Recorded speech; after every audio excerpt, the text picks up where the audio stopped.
खान पान का कुसंग। आहार की शुद्धि से चित्त की शुद्धि होती है। आपका आहार बिगड़ा हुआ होगा तो आपका चित्त बिगड़ जाएगा। हमारे पूज्य गुरुदेव पहाड़ी बाबा महाराज कहते थे कि उत्तराखंड की भूमि, हिमालय की भूमि इतनी पवित्र है कि वहाँ सरलता से थोड़ा भी साधन कोई करे तो सदैव स्वर्ग आदि लोकों में जा सकता है। इतना पवित्र क्षेत्र है, तमाम सिद्धियां उसको प्राप्त हो जाएंगी, मुक्त हो जाएगा, लौट के धरती पर नहीं आएगा।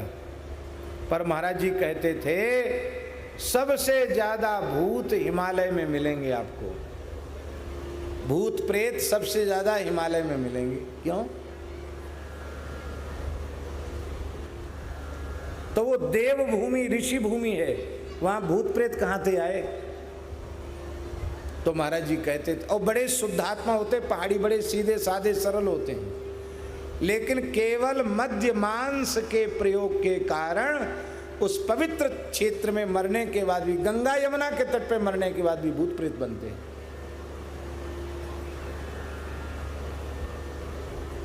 कहावत प्रसिद्ध है शराब के संबंध में कि सूर्य अस्त और पहाड़ी मस्त।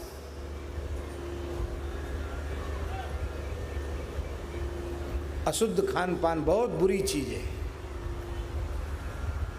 कोई बड़े से बड़े सिद्ध हो, महापुरुष हो, पर आहार पवित्र नहीं है तो उसकी बात वो जाने, पर वो आदर्श कभी नहीं बन सकता आहार के विषय में।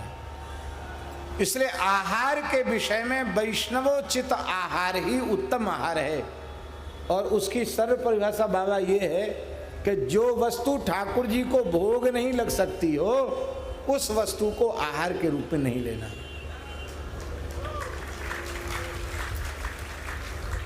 अब बाजार का कोको कोला, मांजा और फांजा जाने कौन कौन पी रहे हैं, सोडा बोतल पी रहे हैं, और बोतल पीते पीते दूसरी बोतल भी पीने लग जाओगे।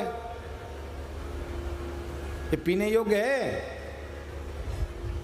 दुख की, दुर्भाग्य की बात है। साधु बाजार की बोतल पी रहे हैं, मांजा और कोको कोला और जाने कौन कौन सी कोला, भगवान जाने।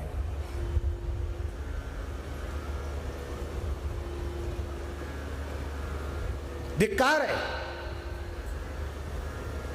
साधु की बात नहीं, गृहस्थ हो या विरक्त, जिसने वैष्णवी दीक्षा ले रखी है, वो जो वस्तु भगवान को भोग नहीं लग सकती उसको मर जाए पर आहार के रूप में न ले।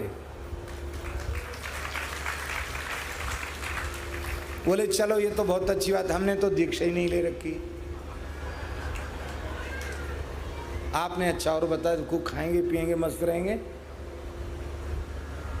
भगवान शंकर कह रहे हैं पार्वती जी से, मानव देह धारण करके जिसने वैष्णवता प्राप्त नहीं की, अधीक्षितस्य बामोरु कृतम सर्वम निरर्थकम पशु योनि मवाप्नोति दीक्षाहीनो मृतो नरः।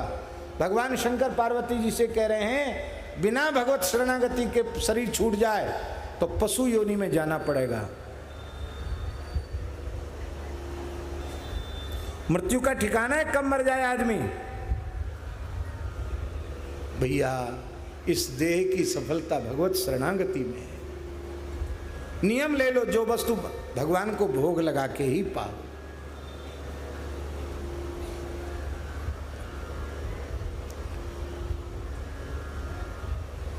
बहुत से लोग बड़े प्रेमी हैं, वो कहते हैं हमने कंठी छुआ लिया। कहाँ गए महात्मा लोग? महात्मा नाटक ज्यादा करते हैं। कंठी छुआ लिया हमने। ठाकुर जी क्यों रखे हो?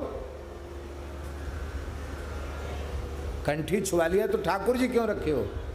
लाल जी पधराए, सालिग्राम जी पधराए या चित्रपट पधराए तो किस लिए पधराए? कंठी छुआने के लिए, भोग लगाने के लिए। प्रेम से भोग लगाओ। एक महात्मा बोले हम तो कंठी भी नहीं छुआते। हमने कहा क्यों? बोले हमारे नार में कंठी पड़ी है, जो कुछ जाए गले से ही तो जाएगा, सब छू के ही जाता है। वाह भाई वाह, आपसे तो हम हारे तुम जीते।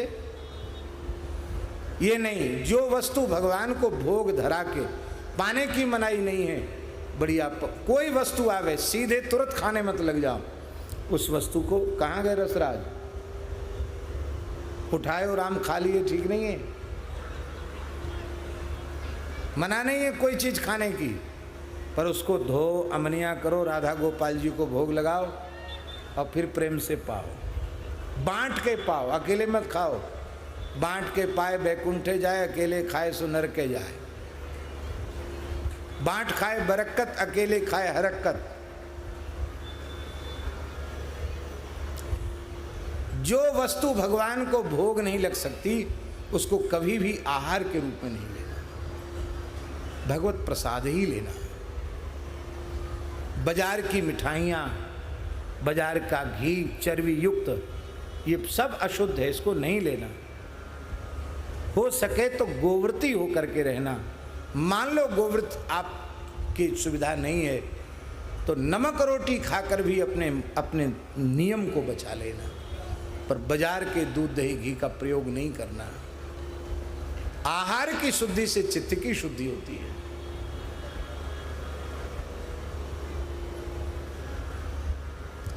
हम तो आपको सच्ची कह रहे हैं, जिस दिन हम ठीक से व्रत कर लेते हैं, आहार हम नहीं करते, उसी दिन हमको कोई ना कोई विशेष अनुभूति हो जाती है। उसी दिन, ये बात कहने की नहीं है मन से, हम अनुभव करते हैं आहार के नियंत्रण का कितना अधिक लाभ होता है।